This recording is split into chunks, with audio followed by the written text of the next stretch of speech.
नमस्कार, मैं हिमांशु मिश्रा और आप देख रहे हैं द इनसाइड स्टोरी। विरमगाम में क्या होने जा रहा है, ये सवाल इसलिए क्योंकि इस सीट पर हार्दिक पटेल चुनाव लड़ रहे हैं, वो भी बीजेपी की तरफ से। 2015 में हार्दिक पटेल ने एक आंदोलन छेड़ा जिसका नेतृत्व उन्होंने किया और अब वो भारतीय जनता पार्टी के साथ में आ गए हैं जिसके खिलाफ आंदोलन उन्होंने किया था। ऐसे में पाटीदार जो समुदाय है वो नाखुश बताया जाता है, लेकिन क्या सच में ऐसा है या फिर सिर्फ बातें चल रही हैं? आज इसके पीछे की इनसाइड स्टोरी जानने की कोशिश करेंगे। डॉक्टर संजीव त्रिवेदी जी हमारे साथ हैं, वरिष्ठ पत्रकार हैं। संजीव जी, क्या हार्दिक पटेल चुनाव हारने जा रहे हैं?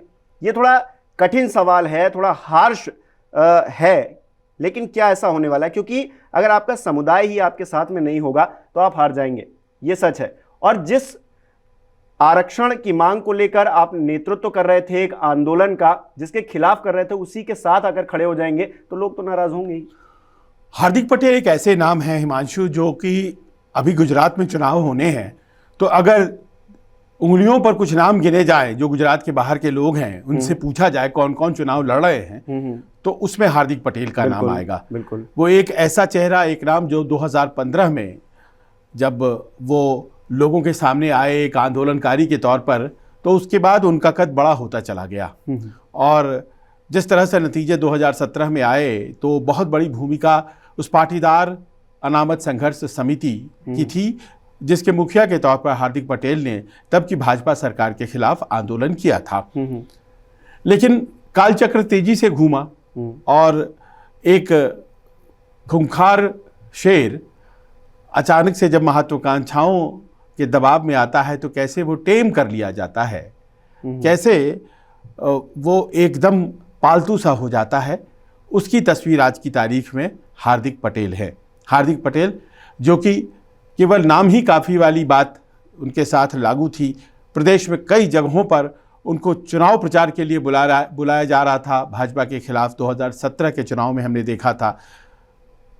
अब उन्हें अपनी कंस्टिट्यूएंसी को छोड़ करके और कोई नहीं बुला रहा है। और आपने सवाल उनकी अपनी कंस्टिट्यूएंसी विरमगाम से शुरू की है, तो वहां की कहानी यह है कि विरमगाम से वो ताल्लुक रखते हैं। उनका पैतृक गांव जो है वो विरमगाम में ही पड़ता है। और वहां से जब उन्होंने लिया है टिकट, तो वहां के जो पहले से लड़ रहे भारतीय जनता पार्टी के उम्मीदवार थे, उनकी नाराजगी हो गई। हालांकि 2 बार वो चुनाव हारे थे और कांग्रेस ने जीता था 2012 और 2017, लेकिन दावेदारी तो बनी रहती है।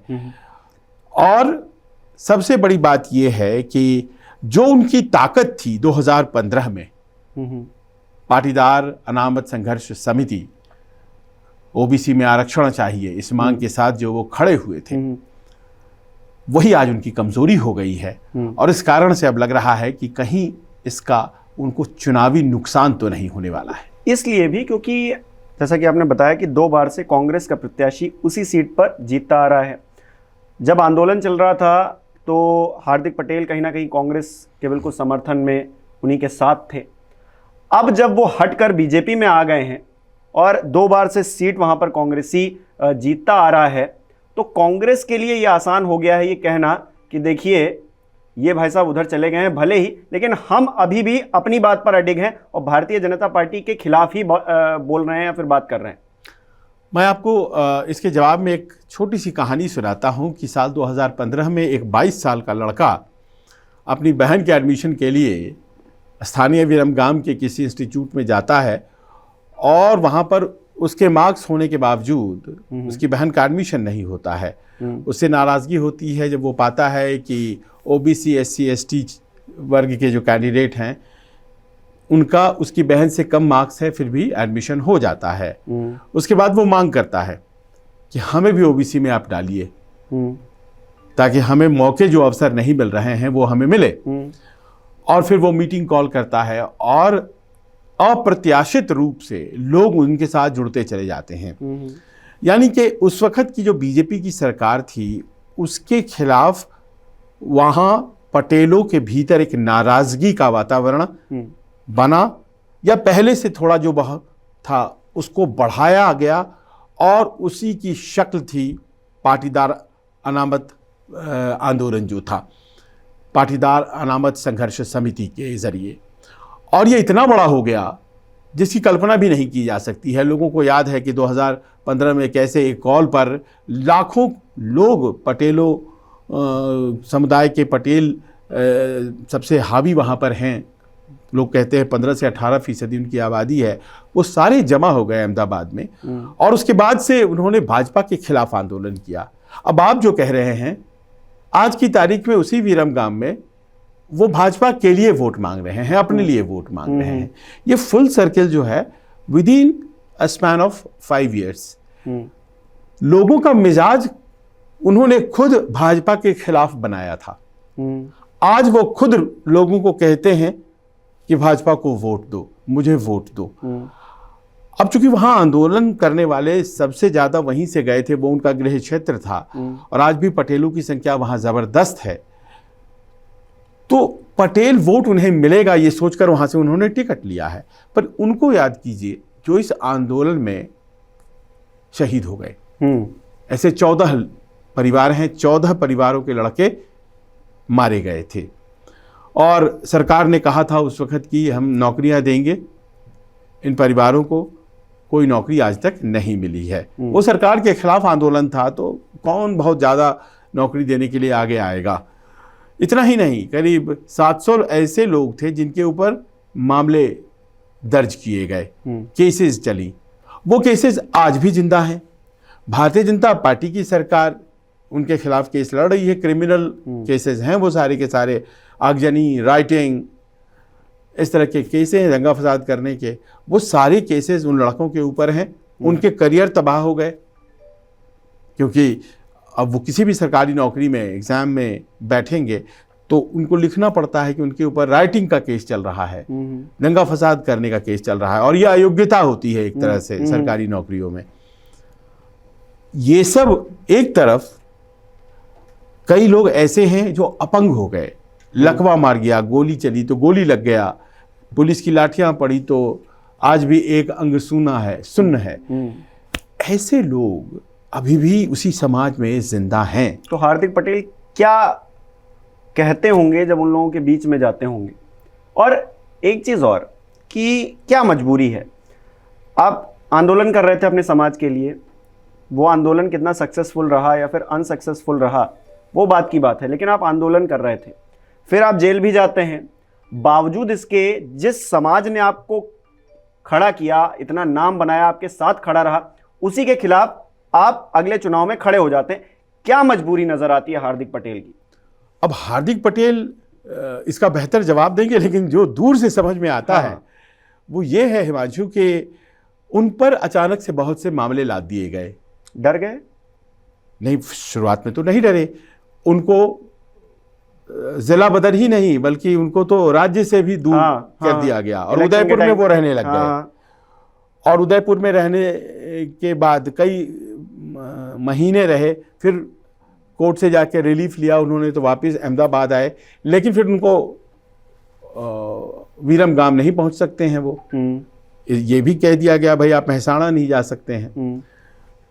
अब उनके साथ ये भी एक समस्या आ गई कि उनके ऊपर ऐसे ऐसे केसेस आ गए जिसमें कि वो भविष्य में चुनाव लड़ ही नहीं सकते हैं। 2017 में तो उनकी उम्र नहीं हुई थी तो वो चुनाव नहीं लड़े, लेकिन 2019 में लोकसभा चुनाव आते आते वो 25 साल के हो गए थे। आज भी सिर्फ 29 साल के हैं वो, यानी कि गलतियां करने का भी उनको हक है। तो वो 2019 का चुनाव नहीं लड़ पाए लोकसभा का, क्योंकि वो कन्विक्ट हो चुके थे। और आप जानते हैं कन्विक्टेड आदमी हमारे देश में चुनाव नहीं लड़ सकता है। इसके लिए वो हायर कोर्ट में गए, और अभी उस पर स्टे मिल गया है, और अब वो चुनाव लड़ सकते हैं। और ये सब अपने आप हो रहा है या कुछ और बात है, लोगों के दिमाग में ये शक भी है। अब वो उस जिले में जा सकते हैं जहां उनको रोक लगा दी गई थी, वो चुनाव लड़ सकते हैं। जब तक कांग्रेस में थे तो वो नहीं लड़ सकते थे। तो आज वो सत्ता के साथ हैं।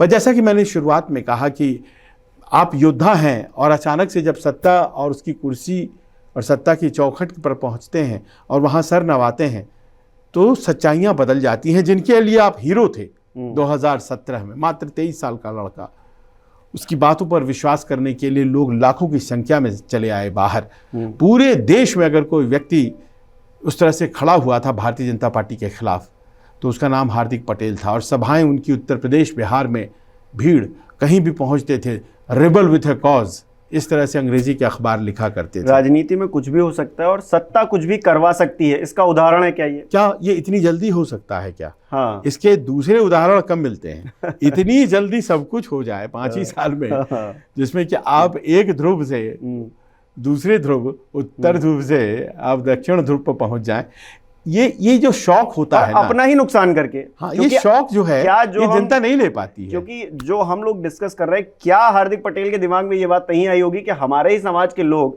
हमसे जब पूछेंगे कि आप उधर क्यों चले गए तो हम क्या जवाब देंगे? पर फिर भी मुझे ये लगता है कि थोड़ी उनमें एक आशा के कारण उनको ये लगती होगी कि मेरे से नाराज तो हैं पटेल समुदाय के लोग, पर शायद वोट हमें ही दें, क्योंकि पटेलों की इज्जत का सवाल है। हार्दिक पटेल हार गया, वैसे सीट से जहां पटेल आबादी बहुल है वहां से हार गया, तो शायद आखिर जाकर जाते जाते नाराजगी दूर हो जाएगी। हालांकि उन्हें पूरा वोट नहीं मिलेगा, क्योंकि वहां पर जो सरदार पटेल ग्रुप है, जो कि पटेलों का सबसे बड़ा ग्रुप है, और वही जाया करता था सरकार से मुलाकात करने, क्योंकि उन्होंने शुरुआत में ही कह दिया था कि पटेल आंदोलन गैर राजनीतिक आंदोलन है, किसी के साथ नहीं जाएगा। सरदार पटेल ग्रुप के बैनर तले ये आंदोलन, लोगों का कहना है, आज भी चल रहा है, क्योंकि ओबीसी में आरक्षण तो हमें नहीं मिला है, ईडब्ल्यूएस में मिला है लेकिन ओबीसी में नहीं मिला है, तो उन्हें पूरा वोट नहीं मिलेगा। तो वहाँ दूसरी आबादी जो है उस क्षेत्र में जहाँ से वो लड़ रहे हैं, वीरमगाम, वहाँ ठाकुरों की है, ओबीसी कम्युनिटी के जो ठाकुर्स हैं। तो अल्पेश ठाकुर उनके सहयोगी थे 2015 में, और वो भी आंदोलन कर रहे थे। उनका आंदोलन था कि अगर हार्दिक को दे दिया जाएगा और उनकी कम्युनिटी को आरक्षण दिया जाएगा तो SC ST OBC से न लेकर दिया जाए। तो वो दोनों आपस में तालमेल बिठा के आंदोलन कर रहे थे। अब दोनों एक दल में हैं, क्योंकि अल्पेश भी चले आए थे, तो अब अल्पेश पर बहुत डिपेंड कर रहे हैं हार्दिक। वो चाहते हैं कि विरमगाम में आए, हमारे लिए प्रचार करें, ताकि ये जो विरमगाम के ठाकुर वोट्स हैं वो अल्पेश के आने से उन्हें मिलें। ये कल्पना तो अच्छी बात है, लेकिन यहाँ आम आदमी पार्टी ने गड़बड़ कर दिया है। उन्होंने विरमगाम में एक ठाकुर कैंडिडेट अपना खड़ा कर दिया है, तो अल्पेश आने का भी अब फायदा नहीं होगा। तो इसी कारण से लग रहा है कि अपनी ही सीट पर कहीं फंस तो नहीं गए हैं। अच्छा, मुझे एक चीज और नजर आ रही है कि भारतीय जनता पार्टी, एक तो उनको फायदा ये है कि एक जो आंदोलन आपके खिलाफ था उसका मुखिया ही आपके पास आ गया है, लेकिन कि वो दोबारा ना खड़े हो जाएं। अगर हार्दिक हार जाते हैं तो फिर बीजेपी को ज्यादा फायदा होगा।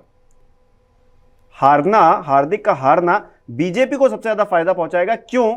क्योंकि वो अपने समाज का एक तरह से जो नेतृत्व कर रहे थे 2015 में, उसका एक उदाहरण मिल जाएगा कि अब आपके साथ लोग नहीं हैं। ये बीजेपी को ज्यादा फायदेमंद रहेगा उनके लिए। दूर की अगर हम सोचे तो शायद ये एक संभावना ये है, पर एक सीट गंवाना फिलहाल क्यों चाहेगी भारतीय जनता पार्टी ने? उन्हें अपना सिंबल दिया है, तो उन्हें जब काबू में रखने का इंतजाम ढूंढ ही लिया गया है। आप देखिए, वो कहीं प्रचार के लिए बुलाए नहीं जा रहे हैं, वो मोदी जी के गुणगान पर गुणगान गाए जा रहे हैं, जो कि मोदी जी को पानी पी पी के कोसते नहीं थकते थे। तो अब तो स्थिति बन चुकी है उनके, और अगर मान लीजिए कि वो MLA बन जाते हैं तो काबू में और आ जाएंगे, फिर तो नियमावली के साथ चलना है पार्टी के। तो वो संभावना जो है भारतीय जनता पार्टी दोनों खोल कर रखेगी कि जीतें ये। लेकिन अब प्रश्न ये है कि जिस तरह के आंकड़ों पर हम बात कर रहे हैं कि ठाकुर वोट पर डिपेंड करना है, आम आदमी पार्टी का ठाकुर कैंडिडेट आ गया है, पटेल वोट खुद से नाराज हैं, तो कैसे वो जीतेंगे या सीट कैसे निकलेगी? क्या मिरेकल होगा या फिर लोग भूल जाएंगे पटेल वोट?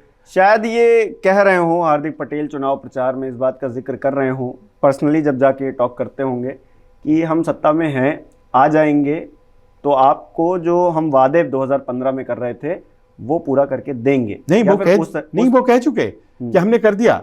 EWS का 10% मिल गया, पटेलों को मिल गया, यही है। तो इसी की लड़ाई थी, तो लड़ाई पूरी हो जाती है। अच्छा। और जहां तक सवाल है कि मामले हैं भाई, बहुत से 700 लोगों पे मामले हैं, तो बोले हम पे भी मामले हैं, मामले तो उन पे भी हैं, मामले हकीकत है। लेकिन देखिए, ये जो आंदोलन था, भारतीय जनता पार्टी ने उसको बहुत ही सफाई से उस आंदोलन को ही खत्म कर दिया।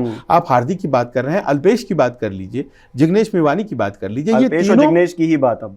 हाँ, तीनों इतने बड़े नेता उस वक्त नजर आते थे, पैन इंडिया गुजरात के लेवल तीन पे। लड़के, गुजरात के 3 लड़के, और ऐसे दिल्ली आए थे जिग्नेश मेवानी, उनसे मिलने के लिए मैं देख रहा था, इतनी भीड़ लगी हुई थी, और ऐसा लग रहा था कि नए रॉक स्टार हैं ये पॉलिटिक्स के, और इन्हें ही बदलना है। युवा नेता हैं, और मुझे लगता है कि सबसे ज़्यादा अगर किसी ने अपनी इज्जत को बचाए रखा है तो जिग्नेश मेवानी ही है। उस समय वो इंडिपेंडेंट थे, अब उन्होंने कांग्रेस ज्वाइन कर लिया है और कांग्रेस के कैंडिडेट के तौर पर लड़ रहे हैं, लेकिन उनके लिए भी सीट आसान नहीं रह गई है, क्योंकि उनकी ताकत थी दलित वोट और मुस्लिम वोट, और ये दोनों अगर आप मिला लें तो जीत का मार्जिन बड़े आराम से वो उन्हें मिल जाता था, और 19-20 हज़ार से वो जीते भी थे पिछली दफ़ा। लेकिन इस बार उनकी सीट पर भी ऑल इंडिया MIM ओवैसी साहब की पार्टी ने कैंडिडेट खड़ा कर दिया है।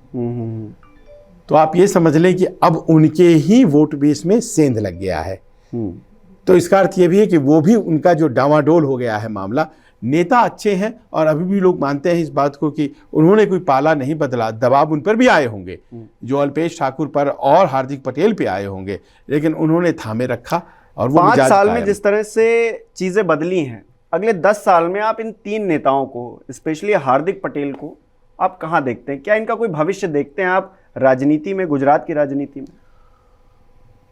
देखिए, उसके लिए मैं आपको अल्पेश ठाकुर का उदाहरण बताना चाहता हूँ। अल्पेश ठाकुर जब सामने आए 2017 में और 2015 में ही आ गए थे, तो उन्होंने एक OSS बनाया था, OBC SC ST, ये OSS,